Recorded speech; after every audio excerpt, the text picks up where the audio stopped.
დიახაც ეს მთელი მათი ფილოსოფოსთა ესე კოჰორტა გამოიყვანეს და ასაუბრეს ის რაც ისაუბრეს, გასაგებია რომ ისინი დარწმუნდნენ ამერიკელებთან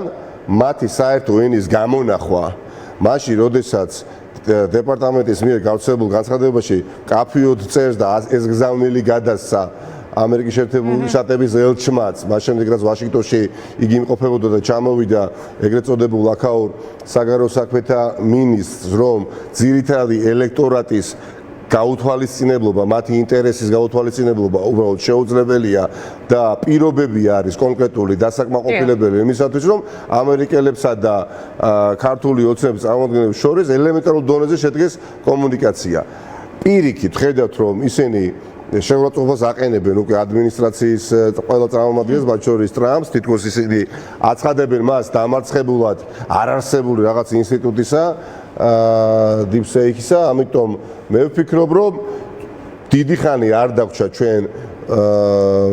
ლოდინი, არ დაგვჭირდება იმისათვის, რომ ვიგრძნოთ დიდი მხარდაჭერა ამერიკის შეერთებული შტატების მხრიდან. გასაგები უნდა იყოს, რომ მთელი რიგი თანამდებობები ჯერჯერობით არ არის ვაშინგტონში უბრალოდ ათვისებული მეტის, არც ერთი პოზიცია ჯერჯერობით არ არის დაკავებული სრული პასუხისმგებლობით გეუბნებით ამას გადამოწმებული